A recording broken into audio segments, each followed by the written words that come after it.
dia. Começa agora o programa Espírito e Vida, uma produção da Federação Espírita do Rio Grande do Norte. O mundo contemporâneo elege sempre os hábitos, a moda, o modismo. E isso é em todos os níveis da nossa vida ativa. Podemos dizer que mesmo no campo da saúde, existem as doenças da moda. Vocês já observaram, por exemplo, que hoje só se fala em virose? E em depressão, né? E em síndrome de abstinência? Nós vamos conversar com Betinha Diniz sobre esse assunto, que não existe doença, existem doentes, aquele velho adágio mente sana em corpo são. Betinha é psicóloga, escritora, palestrante espírita e comparece ao nosso programa para conversar sobre esses temas. Betinha, bem-vinda mais uma vez. Bom dia, Nilo. É um prazer estar aqui com vocês. Betinha, eu falei em mente sana, em corpo são. A gente poderia dizer espírito são em corpo são. A alma adoece, o corpo também existe. E o corpo adoece e interfere no espírito. Como é que isso funciona? Existe uma relação direta com relação a esse assunto. Como o pensamento é a base de tudo, uma pessoa que abriga bons pensamentos, pensa em coisas boas, certamente ela tem um estado interior de espírito que favorece o bem-estar e a saúde. Enquanto que pessoas que têm maus pensamentos, pensamentos de revolta, pensamentos não muito equilibrados, esses pensamentos, a ciência hoje já afirma isso, que esses pensamentos vão causar reações hormonais e neuroquímicas no organismo, causando aquilo que nós chamamos de doenças psicossomáticas. E aquilo que você poderia chamar de doenças da alma, que são as doenças de desequilíbrios, né? Desequilíbrios e disfunções como síndromes de pânico, que é muito comum hoje nesse mundo de estimulações demais, a depressão, que agora é uma doença da moda, quase todo mundo tem depressão. E por quê? Porque tantas pessoas hoje adoecem de disfunções, de síndrome de pânico, de TDAH, de tantas outras doenças que a gente vê que são de desequilíbrios emocionais ou desvios da personalidade, problemas provenientes da forma como o indivíduo atual está estruturando a sua personalidade dentro de um mundo que parece completamente desorganizado, sem roteiro, sem sistema ético, né? Antigamente, todas as coisas eram bem definidas, se sabia exatamente o que era certo e o que era errado. Hoje, é divulgado coisas absurdas, as pessoas não sabem mais distinguir o que é certo do que é errado, o que é ético do que não é ético, o que é moral do que é amoral, e as pessoas se veem diante de conflitos tão complicados que esses conflitos geram doenças. É muito complicado. Mas, Betinha, não há um exagero em tudo isso? O que é que eu quero dizer com isso? Às vezes a pessoa está simplesmente triste. Seu time perdeu, não é? O salário atrasou e esses outros problemas corriqueiros na nossa vida. Então ela fala assim, eu estou deprimido. Ela não está só triste? Ela está apenas triste. Hoje em dia, existe um modismo de tudo se dizer que a pessoa está em depressão. Por exemplo, você perdeu um ente querido, entra num estado de luto. Natural. Isso não é depressão. Uma pessoa está triste porque está devendo, porque está com alguns problemas familiares ou no grupo onde trabalha, onde se relaciona, e está triste, ela não está deprimida. A depressão se caracteriza por uma série de sintomas, inclusive falta de energia, falta de atuar na vida, ausência de qualquer estímulo para trabalhar, para amar, para cuidar dos filhos, para cuidar da casa. E é um quadro muito mais complexo, onde envolve disfunções orgânicas, disfunções neuroquímicas, inclusive. E todas as doenças do corpo, elas têm um reflexo na alma, no espírito e vice-versa? Tem sim. Como eu estava falando, o pensamento é a base de tudo. Então, quando é que nós adoecemos da alma, por exemplo? Quando estamos no meio de grandes conflitos, conflitos na área do amor, conflitos na área sexual, conflitos na área dos relacionamentos, esses conflitos acabam causando disfunções. Por quê? Porque quando nós estamos tristes ou com raiva, agressivos ou com sentimentos de revolta, nós injetamos no organismo hormônios, principalmente a adrenalina e o cortisol, que altera o funcionamento do organismo. Então, a alma que está doente acaba adoecendo o corpo. Da mesma forma, quando o corpo está doente, nós temos uma tendência de ficarmos inseguros, reflexivos e, de alguma maneira, o corpo interfere no estado de espírito de qualquer pessoa. Nós estamos com a doença grave, por exemplo, se a gente estiver com um câncer. Todas as reflexões que essa doença traz, como o medo da morte, a insegurança de não saber como é que vai ser o tratamento, isso gera doenças da alma. Então, a relação... Um certo senso de injustiça, né? Eu não merecia isso. Eu não merecia isso, por que comigo? E isso acaba que há uma relação muito estreita entre corpo e espírito, devido à presença do perispírito, que é o corpo espiritual, que está toda hora intermediando essa relação corpo-espírito. Para vocês que não conhecem a doutrina espírita, o perispírito, o corpo perispiritual, é um corpo semimaterial entre o espírito e o corpo material, que funciona, digamos assim, como ferramenta, como instrumento para que o nosso corpo material seja utilizado. Quando se fala, por exemplo, nas aparições, é o corpo perispiritual que está sendo observado. E nesse corpo perispiritual estão, digamos assim, as marcas reencarnatórias, não é? As programações da vida, não é assim, Betinha? Isso, e foi bom você falar sobre isso, porque existem doenças que são kármicas. O que é doença kármica? São problemas que a pessoa já traz de vidas passadas. Por exemplo, numa vida passada a pessoa se suicidou, traz no perispírito, impregnado no perispírito, o rompimento daquela parte do perispírito que foi afetada, que foi ferida, causando, na vida presente, doenças, né, que muitas vezes descontrola completamente a saúde do indivíduo, tanto a sua saúde física quanto a sua saúde psicológica, devido a essa lembrança, a essa memória dos traumas de vidas passadas que ficam impregnados no perispírito. Casos, por exemplo, de viciações, o indivíduo que se vicia em alcoolismo ou em droga, esses vícios rompem a tessitura do perispírito. A droga deve ser destrutiva, né? Altamente destrutiva. Quando rompe essa tessitura que é muito sutil, é energética do perispírito, acaba causando problemas físicos, tanto nessa vida como o indivíduo pode arrastar para outra vida, porque fica na memória do perispírito, aquele desequilíbrio, fica na memória do perispírito e ele levar para outras vidas essa memória, causando as doenças que nós chamamos de kármicas. Por isso que a gente vê crianças, por exemplo, depressivas, não é? Uma criança aparentemente não tem motivo nenhum para depressão, é um espírito que já traz de encarnações anteriores essa tendência ao otimismo, à melancolia, não é? A encarar a vida com uma certa tristeza. A gente está conversando sobre doenças da alma com Betinha Diniz e a gente volta daqui a pouco continuando o assunto. Não saiam daí.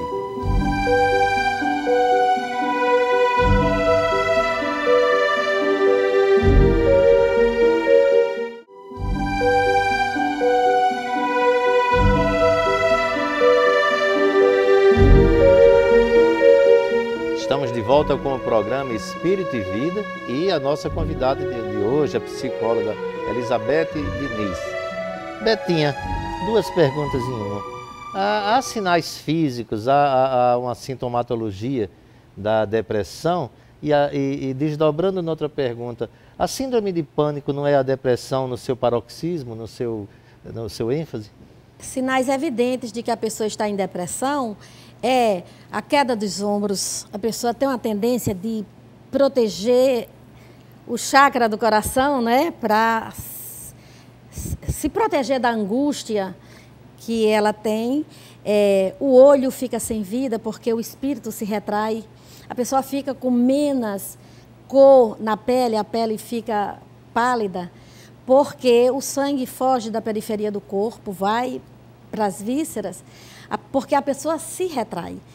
E a falta de energia é exatamente porque a pessoa vai concentrar toda a energia nas vísceras devido à angústia, à introspecção, e como ela respira mal, geralmente a pessoa que está em depressão respira muito mal, ela tem uma tendência de não ter energia, porque a energia do nosso corpo vem do oxigênio que nós respiramos.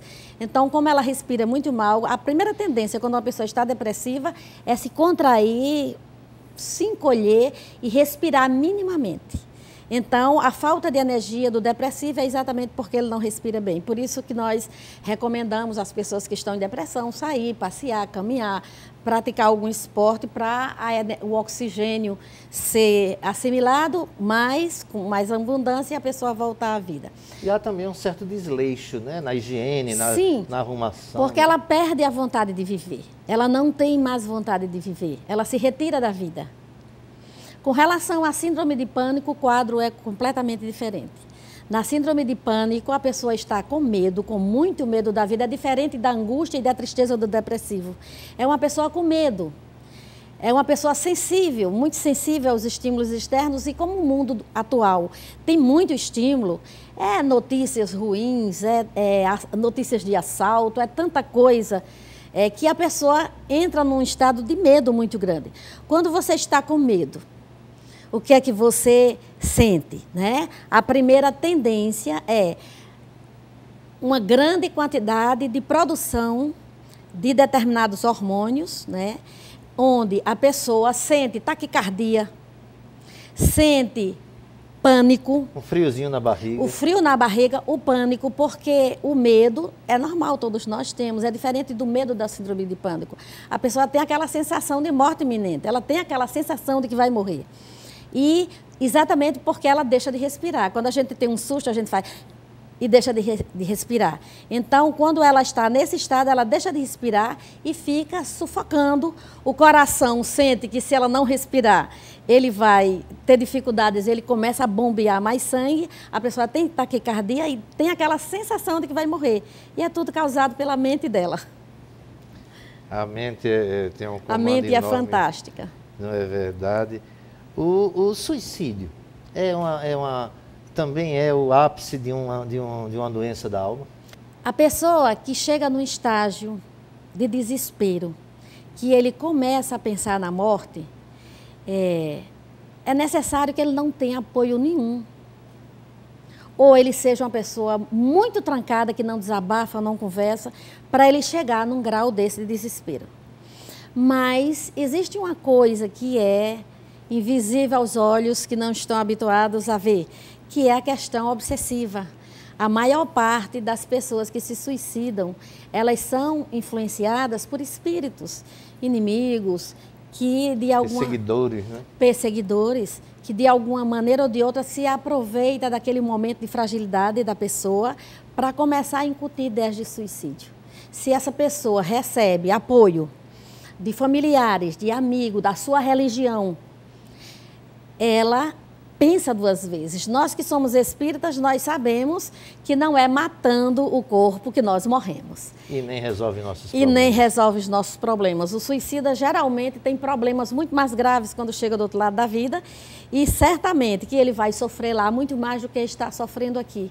Então é melhor pensar duas vezes antes de pensar em suicídio. Se a pessoa está pensando em suicídio, se lembre que pode estar sendo sugestionado. Procura uma casa espírita para receber orientação e apoio. Procura um amigo para desabafar, um familiar que possa auxiliá-lo, porque suicidar-se, como você disse, não vai resolver o problema, antes vai multiplicar o problema.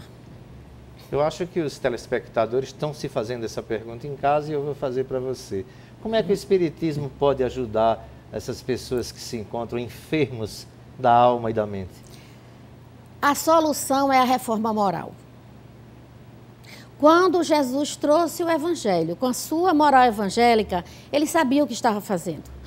O homem se perde no meio dos maus hábitos, das atitudes que ocasionam desequilíbrios, tanto a nível pessoal como a nível social. Uma pessoa que não sabe se relacionar bem com os outros, causa para si e para os outros tanto problema, que acaba adoecendo tanto a si como adoecendo o círculo onde ela vive. E, nesse caso, qual seria a saída? Reforma moral.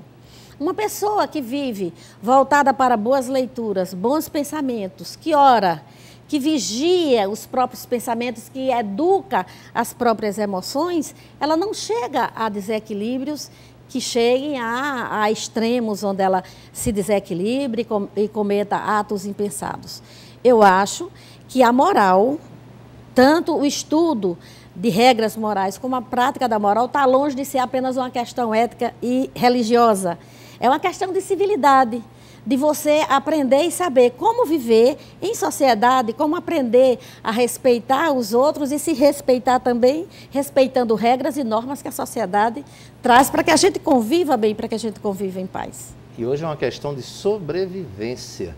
Uma pergunta para a gente fechar esse bloco, Betinha. As doenças congênitas, alguém nasce já com uma certa deficiência, com a síndrome, etc. Ou seja, é aquele garoto que nasce já tem que ter assistência médica. O que ocorreria esse tipo de coisa? Por que é diferente dos outros? O que os espíritos nos dizem, espíritos como André Luiz, que tem uma sabedoria muito grande, é que, na maioria das vezes, acidentes não acontecem, né? O acaso não existe, então, na maioria das vezes, são problemas kármicos. São pessoas que, em vidas passadas, cometeram erros, cometeram crimes, e elas pedem para nascer com determinadas limitações que impeçam ela de voltar a errar os mesmos erros que cometeram no pretérito. Os casos, por exemplo, de suicídio, onde a pessoa já traz da tessitura do perispírito as determinantes que vão causar aquelas doenças, ou então o próprio espírito pediu. No passado, ele foi muito arrogante, muito autoritário, ofendeu sociedades, matou pessoas. Ela pede para nascer com limitações. Limitações intelectuais ou limitações orgânicas que impeçam ela de voltar a ter o poder, voltar a ter toda aquela arrogância que ela tinha no passado, para que ela não volte a cometer os mesmos crimes que ela cometeu. A gente vai fazer mais um intervalo, daqui a pouco a gente volta ainda conversando sobre doenças da alma. No próximo bloco, quem vai fazer as perguntas são os nossos companheiros, os nossos telespectadores. A gente volta daqui a pouco.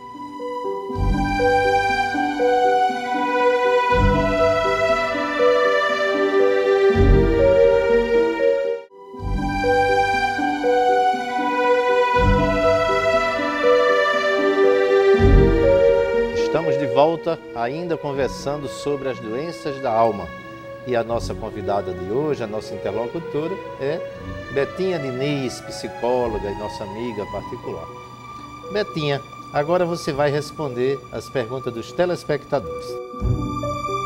Josias, da Livraria da Federação Espírita do Rio Grande do Norte. Doutora Betinha, se alguém contrai uma doença aos 30 anos, como AIDS, lepra ou um câncer, isso estava inserido no seu programa reencarnatório? Ela nasce com uma determinada predisposição, se ela fez o planejamento para passar por essa provação, por esse problema que vai, digamos assim, burilar a sua alma. Entretanto, nós devemos sempre pensar que nós podemos modificar o curso dessas programações que fazemos a partir do momento em que, refletindo, transformando a nossa vida, se evangelizando, trabalhando para o bem, a gente possa modificar o curso, o rumo de algumas programações. Em outros casos, o câncer é proveniente de estados da alma. A pessoa que tem tendência à depressão, que tem tendência à revolta e que guarda tudo, não desabafa, não leva isso para ninguém para poder organizar. Muitas vezes a gente falando, a gente organiza o pensamento, muitas vezes a gente falando, a gente compara o que a gente pensa com o que as outras pessoas dizem. Então, pessoas muito fechadas, já foi comprovado cientificamente, que tem mais tendência de ter câncer, porque a pessoa que não explode, muitas vezes implode. E o câncer nada mais é do que uma desorganização celular proveniente de alguns problemas sérios que a pessoa tem no seu campo mental. Meu nome é Fátima. Doutora Betinha, eu gostaria de saber se as doenças consideradas pedofilia, doenças sexuais, são consideradas doenças da alma, do espírito.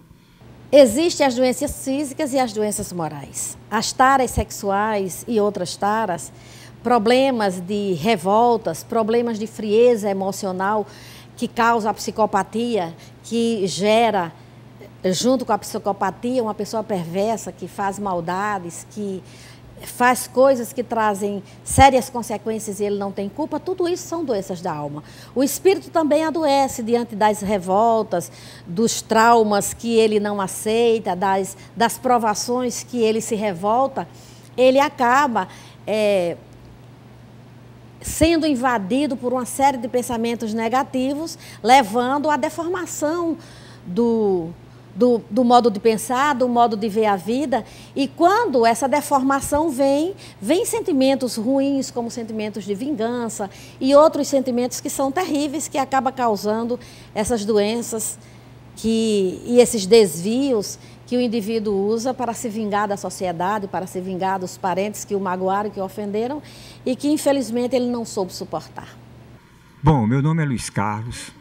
E eu queria saber se uma pessoa que convive numa reencarnação com a doença, tipo a lepra, se depois de sua morte ela resgatou o seu débito. Sim, com certeza, porque uma doença como essa não teria origem apenas em componentes orgânicos, uma vez que o espírito fortalecido, ele tem uma grande influência em questões do corpo-seção. Então, nós acreditamos que, como Deus é proteção e nada acontece por acaso, em casos de doenças severas e doenças graves, como já falamos, ou são doenças kármicas que o indivíduo planejou para que, através dessa doença, ele resgate erros de vidas passadas, ou então é a própria lei que impõe essa reparação para que ele se transforme. Nós vamos agora solicitar a nossa convidada, Betinha Diniz, para que ela indique uma obra, um livro, uma referência, para que vocês possam aprofundar os seus conhecimentos, satisfazer as suas curiosidades a respeito desse assunto, que evidentemente não se encerra aqui. Betinha, que obra você recomendaria aos nossos amigos de casa? Nós recomendaríamos todas as obras de Joana de Ângeles, que são muito bons. Ela tem todo esse senso psicológico, essas orientações nos livros dela, e recomendamos também o livro de Hamed, As Dores da Alma.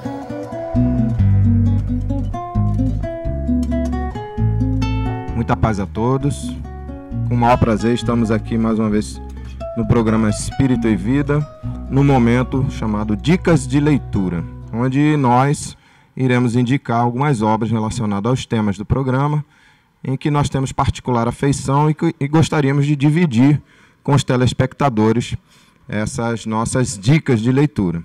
O tema de hoje que nós vamos abordar está relacionado às doenças da alma, né? Uma temática muito forte em que as pessoas já têm o conhecimento de que a nossa comunidade científica médica já se comprova em que a ciência já tem comprovações de que nós temos a maioria das nossas dificuldades, principalmente no campo psicológico, no campo mental, oriundos da nossa mente, do nosso subconsciente, ou o que nós espíritas chamamos da nossa alma. Então, um livro que eu gostaria aqui de sugerir, né, uma dica de leitura muito boa, é um livro do Espírito Hamed, ditado por Francisco do Espírito Santo Neto, chama Os Prazeres da Alma. Ele é uma continuação de uma outra obra muito boa, chamada As Dores da Alma, em que aqui nessa obra ela vai nos dizer como é que nós conquistamos os nossos equilíbrios mentais, a nossa higiene mental, para que assim nós consigamos ter sucesso e evoluir no campo da caminhada para sermos homens integrais.